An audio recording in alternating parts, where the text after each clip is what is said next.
Every spring, millions of gardeners start from zero. They buy new seed packets. They fill trays. They wait for germination. They worry about frost. They transplant tiny seedlings into the ground. Then they fight weeds, pests, drought, heat, and sometimes, after all that effort, they only get a few baskets of food before the season ends. Now, don't get me wrong. Annual vegetables like tomatoes, peppers, cucumbers, beans, and lettuce all have their place in a good garden. Hubert grows them too. But if your whole garden depends only on crops you must replant every single year, then you are always starting over. And that is where a smarter backyard food garden begins.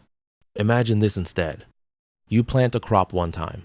You water it, protect it, and help it settle in. Then the next year, it comes back. The year after that, it comes back again. And if you treat it well, it may keep feeding your family for 5 years, 10 years, 20 years, or even longer. That is the quiet power of perennial food crops. They do not always look as exciting as a perfect red tomato on a seed catalog. They do not always get the attention they deserve. But in a real backyard, especially for people who want food security, lower grocery bills, less work, and a more self-reliant life, these crops can become the backbone of the garden. Today, Hubert is going to show you 15 crops you can plant once and harvest for years. Some are vegetables, some are herbs, some are fruits, some are old-fashioned crops that many modern gardeners have forgotten. But every one of them can help turn your garden from a seasonal hobby into a long-term food source. And by the end of this video, you will not just know what to plant. You will understand where to plant them, how to use them, what mistakes to avoid, and why Hubert believes every serious backyard food garden should have at least a few crops that keep coming back. So before you spend all your time starting over again this year, let's walk through the garden and see what can keep feeding your family long after the first planting is done. Hello friends, Hubert here from Lush Green Garden. If you are new to gardening, you may think a vegetable garden always means starting seeds every spring and pulling dead plants every fall. That is the common way most people learn. And yes, that kind of gardening can be productive. But there is another layer to gardening that many beginners discover too late. A truly strong garden is built with two kinds of crops. First, you have your annual crops. These are the plants you grow for one season. Tomatoes, peppers, squash, corn, beans, cucumbers, and many leafy greens fall into this group. They grow fast, give you food, and then their life cycle ends. Second, you have perennial crops. These are plants that survive for many years. Some die back in winter and return in spring.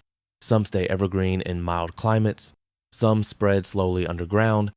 Some grow into bushes, vines, or trees.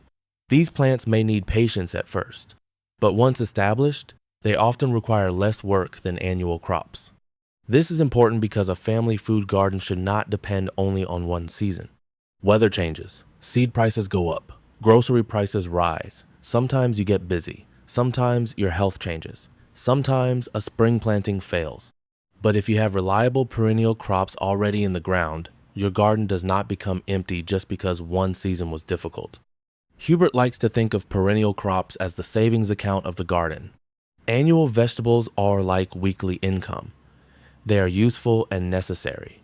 But perennial crops are like long-term investment. You plant them, build them, protect them, and over time, they pay you back again and again. Now, before we begin, remember one thing. Plant once does not mean ignore forever. These crops still need care. They need the right location, soil, watering, pruning, harvesting, and sometimes protection from pests. But compared with planting the same food from seed every year, they can save a tremendous amount of work. So let's begin with one of the most famous long-term vegetables in the world. The first crop on Hubert's list is asparagus. Asparagus is one of the best examples of a plant once crop because a healthy asparagus bed can produce food for 15 to 20 years and sometimes even longer. But asparagus teaches an important gardening lesson. The best long-term crops often require patience at the beginning. When you plant asparagus, you usually start with crowns, not seeds. These crowns are the root systems of young asparagus plants. You plant them in a permanent bed with loose, well-drained soil, plenty of compost, and full sun if possible. The first year, you should not harvest much, if at all. The second year, you may harvest lightly. By the third year, your asparagus bed can begin producing properly. Now, some gardeners hear that and say, 3 years? That is too long. But Hubert sees it differently. 3 years will pass anyway. If you plant asparagus now, then 3 years from now, you may have a bed that produces every spring with very little work. Asparagus is especially valuable because it appears early in the season, often when the rest of the garden is still waking up. Those first tender spears feel like a reward after winter. The main mistake people make with asparagus is putting it in the wrong place. Do not plant asparagus where you will need to dig it up later. Choose a permanent location. Give it space. Keep weeds away, especially in the first few years. And after the harvest season, let the plants grow tall and fern-like. Those green ferny tops feed the roots for next year's harvest. Hubert's tip: mulch your asparagus bed well. A thick layer of straw, leaves, or compost helps suppress weeds, protect soil moisture, and slowly feed the bed. If you want a serious long-term food garden, asparagus deserves a place in it. It is not instant food, but it is dependable food. And dependable food is what turns a backyard into something more valuable than a lawn. The second crop is rhubarb. Rhubarb is an old-fashioned perennial that many grandparents knew well, but many modern gardeners overlook. It grows large leaves and thick, colorful stalks, often red or green depending on the variety. Now, the important thing to know is this: you eat the stalks, not the leaves. Rhubarb leaves should not be eaten, but the stalks can be used in pies, jams, sauces, and preserves. Rhubarb is a wonderful crop for cooler climates. It likes rich soil, steady moisture, and a place where it can stay for many years. In the right conditions, a rhubarb plant can keep producing for a decade or more. One reason Hubert likes rhubarb is that it is reliable. It comes back early. It grows big. It does not need the same kind of daily attention as delicate annual vegetables. Once established, it can become one of those plants you almost forget until spring reminds you it is there. But do not crowd it. A mature rhubarb plant can become large. Give it room. Add compost around it each year. Keep the crown from sitting in waterlogged soil. And when harvesting, pull the stalks from the base instead of cutting everything down carelessly. Hubert also recommends not harvesting too aggressively from a young plant. Let it build strength. Like asparagus, rhubarb rewards patience. Rhubarb is especially useful for families who like preserving food.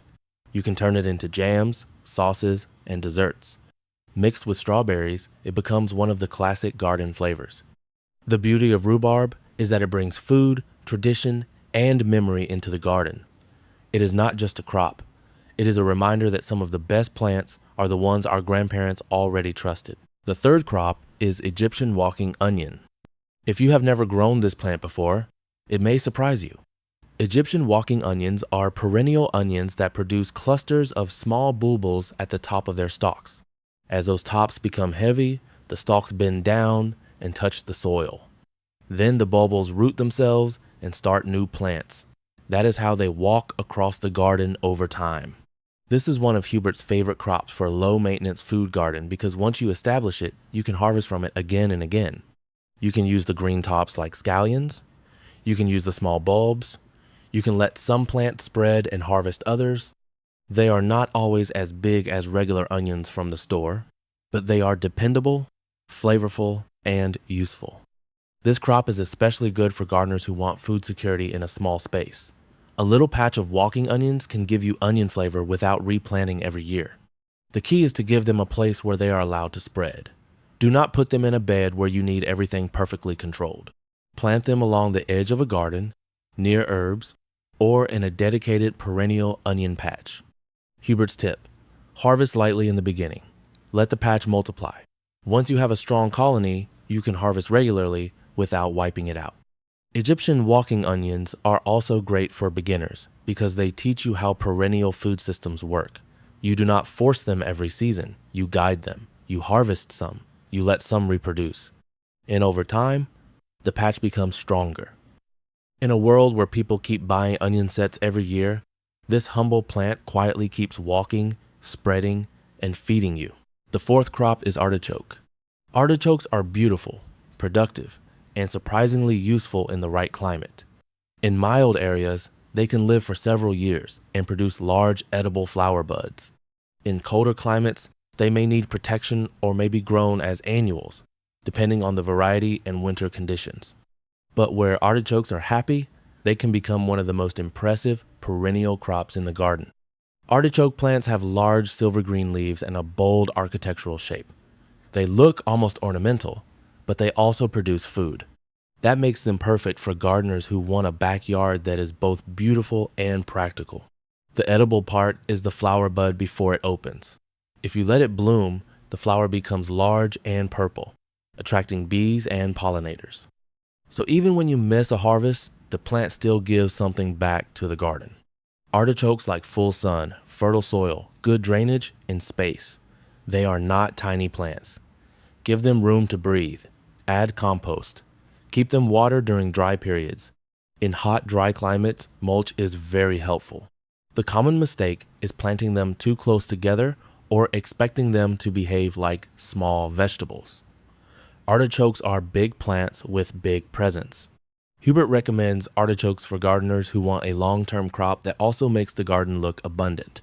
They are especially nice near the back of a bed, along a sunny border, or in a food forest style garden.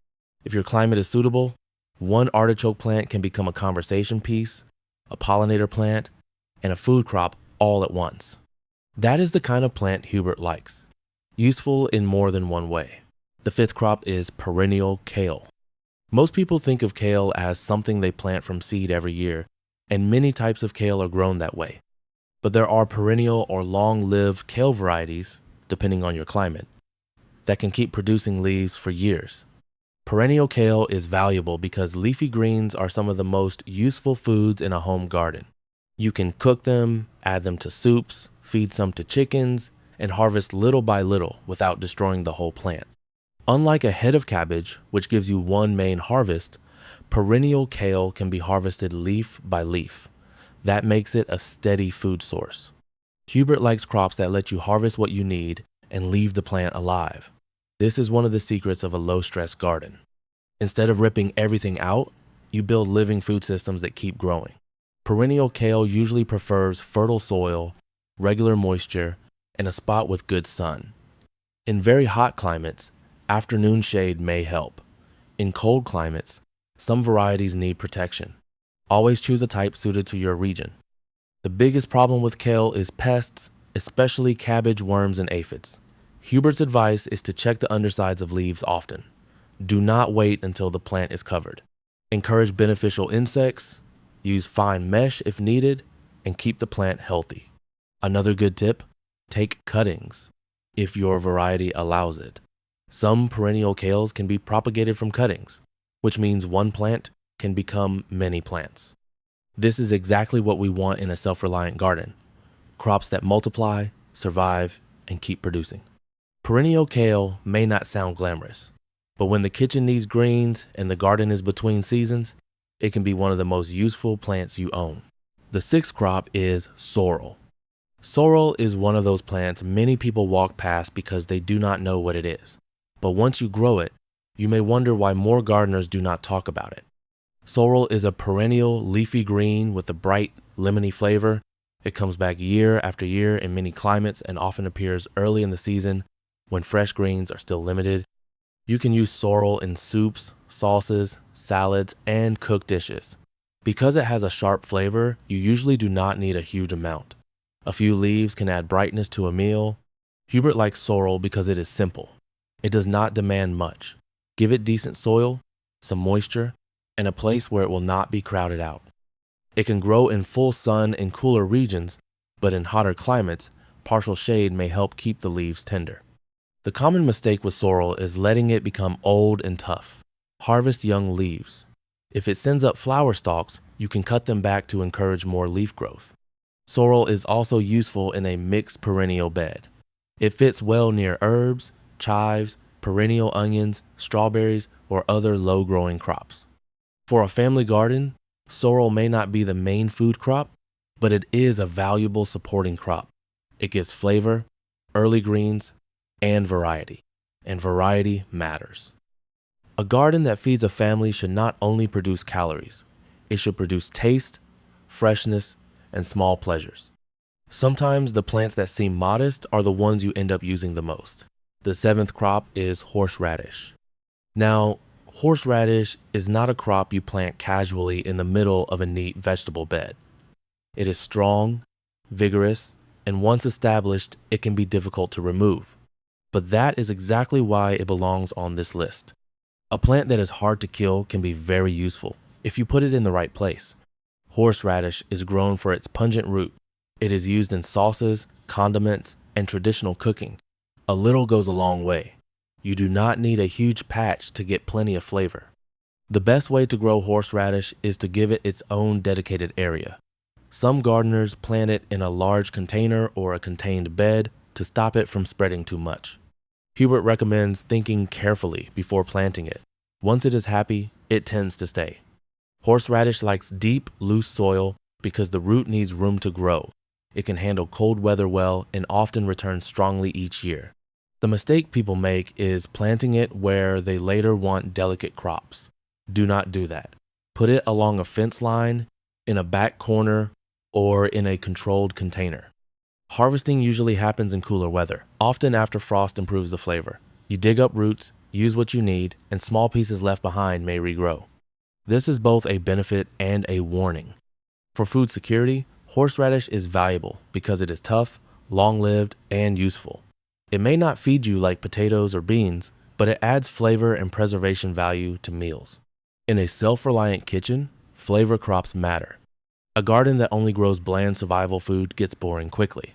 Horseradish brings strength, heat, and old-fashioned usefulness. Just plant it where you are happy to keep it. The eighth crop is Jerusalem artichoke, also known as sunchoke. Despite the name, it is not from Jerusalem, and it is not a true artichoke. It is a sunflower relative grown for its underground tubers. This crop can be extremely productive. In good soil and full sun, Jerusalem artichokes can grow tall, produce yellow flowers, and create a generous harvest of tubers underground. Hubert includes this crop because it is one of the easiest long-term food plants to grow. In fact, it is so easy that you need to be careful where you plant it. If you leave tubers in the ground, they often come back the next year. That can be wonderful in a dedicated patch, but frustrating in the wrong bed. The tubers can be roasted, cooked, or used in various dishes. Some people love them. Some people need to eat them carefully at first because they can cause digestive discomfort for certain people.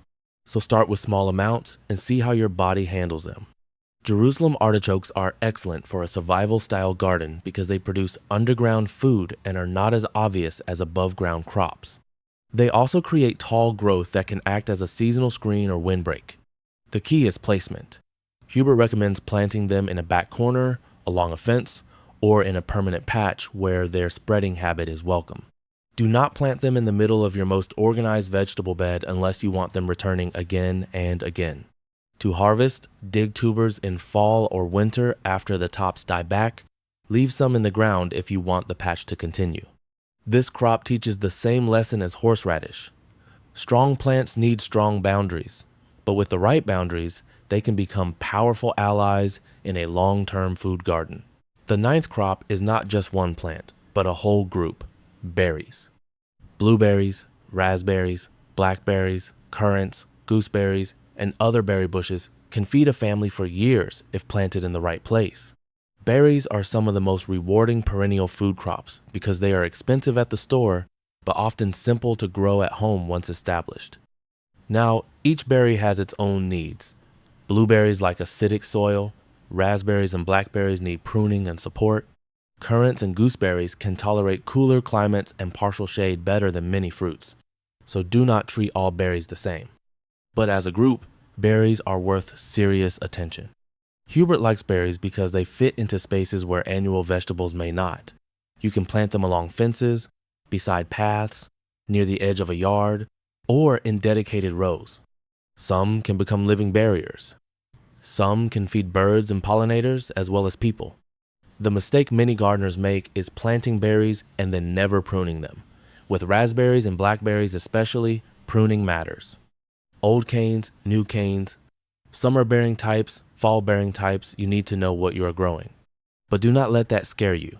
Once you learn the rhythm of your berry plants, they become dependable. Another important tip: protect your harvest. Birds love berries too. Netting, reflective tape, or planting enough to share can help. For families, berries are wonderful because children and grandchildren love them. They turn a garden into a place people want to visit. A bowl of berries picked from your own yard feels different from a plastic box at the store. If Hubert had to choose one long-term food category for almost every backyard, berries would be near the top of the list. They give food, beauty, pollinators, and joy. The 10th crop is grapes. A healthy grapevine can produce for decades. That makes grapes one of the classic plant-once crops for a long-term garden. But grapes need structure. They are vines, and vines want to climb.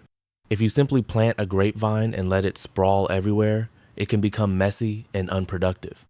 But if you train it properly on a trellis, arbor, fence, or wire system, it can become one of the most beautiful and productive parts of your backyard. Grapes like sun, airflow, and well-drained soil. Good airflow helps reduce disease.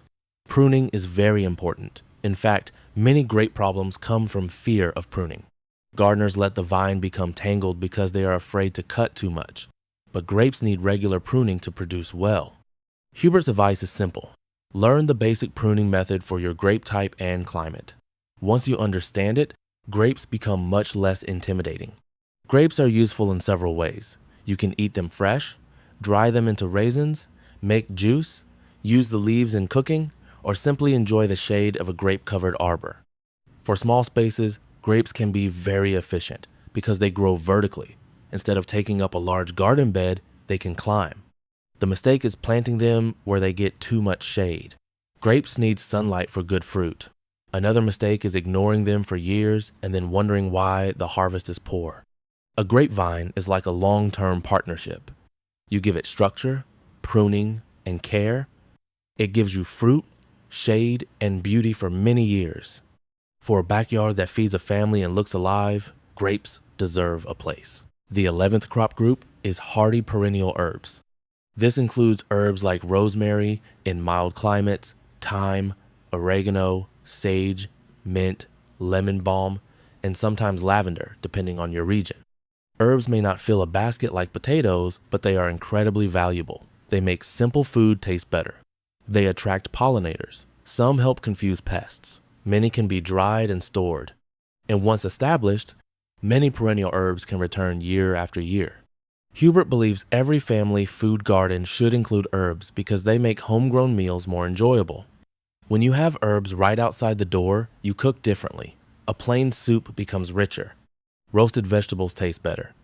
Eggs, chicken, beans, and salads all improve with fresh herbs. But herbs have different personalities. Thyme and oregano like well-drained soil and sun. Sage likes similar conditions.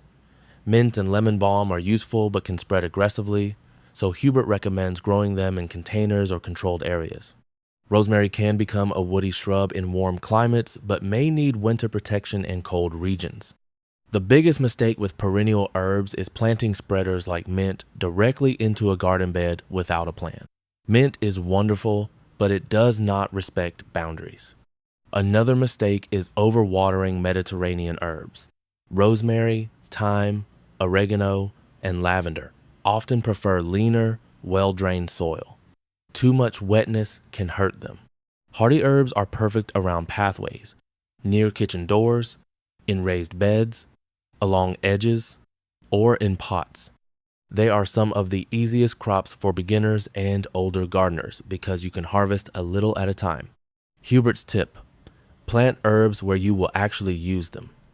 If they are too far away, you may forget them. Put them near the door, near the kitchen, or near your favorite sitting place. A garden that feeds your family should also feed your senses. Herbs do that beautifully. The 12th crop is tree collard. Tree collards are tall, long-lived brassica plants that can produce edible leaves for several years in mild climates. They are especially popular in some permaculture and homesteading gardens because they give steady greens without needing to be replanted every season. Unlike regular collards, which are often grown as annuals or biennials, tree collards can grow into a tall, almost shrub-like plant. In the right climate, they may produce leaves for a long time. Hubert likes tree collards because they are a good example of vertical food production. They do not just sit low in the bed, they rise up. That can make them useful in small gardens where space matters. The leaves can be cooked like collards, kale, or other greens. They are useful in soups, stews, sautés, and animal feed in some cases. But tree collards are not for every climate. Cold winters can damage or kill them unless protected. In colder regions, gardeners may grow them in large pots, take cuttings, or protect them through winter. That brings us to one of Hubert's important rules. Always choose perennial crops for your climate. A plant that behaves like a long-lived crop in California may behave very differently in a cold northern garden. The good news is that tree collards can often be propagated from cuttings. This means you can share plants, replace old ones, and expand your patch without buying new seed every year. The mistake is treating them like normal short-season greens. Give them support if needed. Harvest leaves regularly. Keep an eye out for cabbage family pests. And if your winters are cold, plan protection before the first freeze arrives. Tree collards are not as famous as tomatoes, but for gardeners in the right climate, they can become a quiet green machine. The 13th crop is chives and garlic chives. These are small plants, but do not underestimate them. A clump of chives can come back year after year, providing fresh onion flavor early in the season. Garlic chives add a mild garlic flavor and beautiful white flowers that pollinators love. Chives are one of the easiest perennial crops for beginners. They grow in clumps, take up little space, and can fit almost anywhere. You can plant them along bed edges, in herb gardens, in containers, or near kitchen doors. Hubert likes chives because they are useful often. You do not need to wait for a big harvest. You can walk outside, snip a handful, and improve a meal in seconds. They are excellent with eggs, potatoes, soups, salads, and sauces. And because they return each year, they give you fresh flavor with very little effort. The mistake people make is forgetting to divide them. Over time, chive clumps can get crowded. Every few years, you can lift and divide them, then replant the sections. This gives you more plants for free. Another benefit is that chive flowers attract bees and beneficial insects. So they are not only food for you, they are support plants for the garden ecosystem. Garlic chives can spread by seed if you let the flowers mature, so deadhead them if you do not want too many volunteers. For older gardeners, busy gardeners, and small space gardeners, chives are almost perfect. They are low growing, easy to harvest, and forgiving. A good long-term garden is not only made of big, dramatic crops. Sometimes it is made of small, dependable plants that you use again and again. Chives are exactly that kind of plant. The 14th crop is strawberries. Strawberries are not always permanent forever, but a well-managed strawberry patch can feed a family for several years. They spread by runners, create new plants, and can become one of the most beloved crops in the garden. Strawberries are especially good for families because almost everyone enjoys them.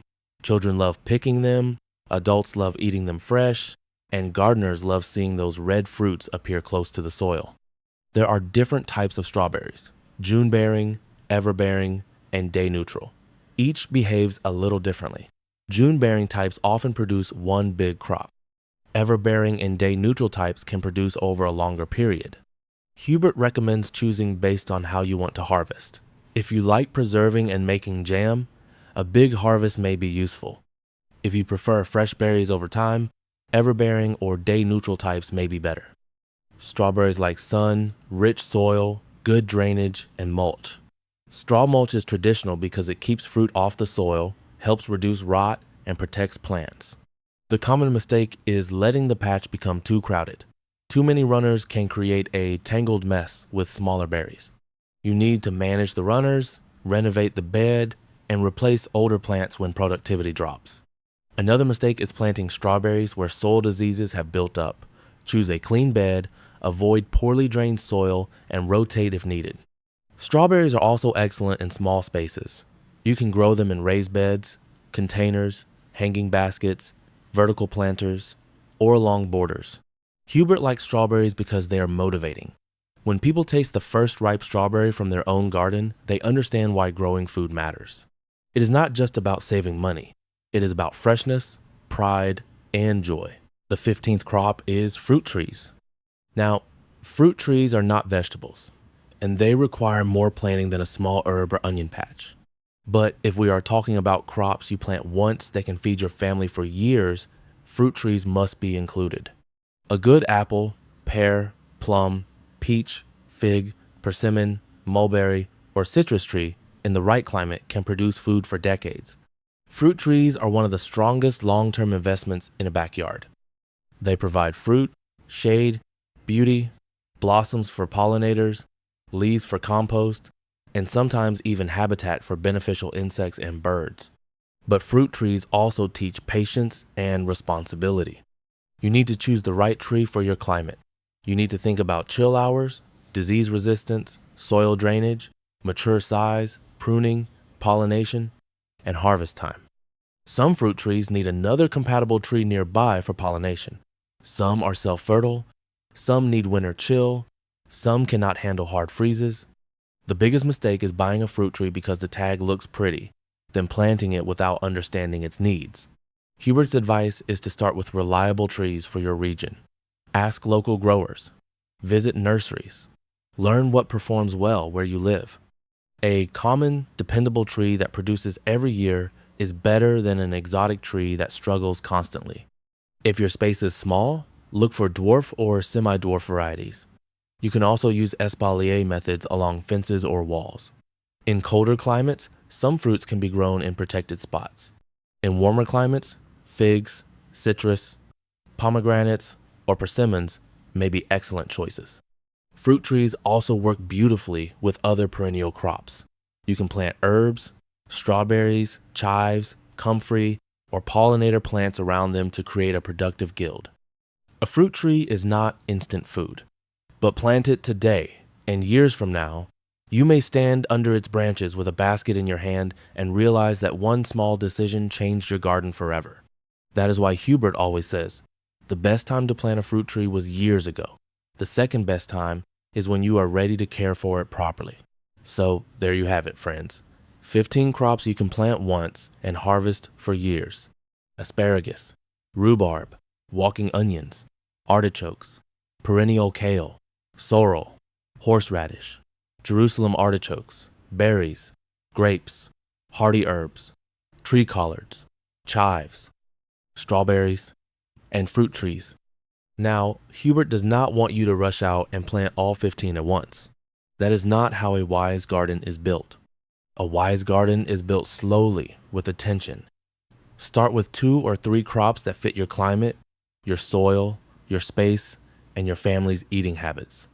If you have full sun and a permanent bed, maybe start with asparagus. If you have a cooler climate, try rhubarb and berries. If you want easy flavor, plant chives and herbs near the kitchen. If you have a fence line, think about grapes or Jerusalem artichokes.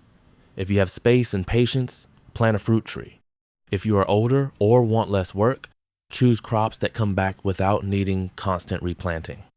The goal is not to make your garden complicated. The goal is to make it stronger. Every perennial crop you plant is like placing a small promise in the ground. At first, it may not look like much. A crown, a cutting, a young tree, a clump of herbs, a few roots. But with time, those small beginnings can become steady food. And that matters.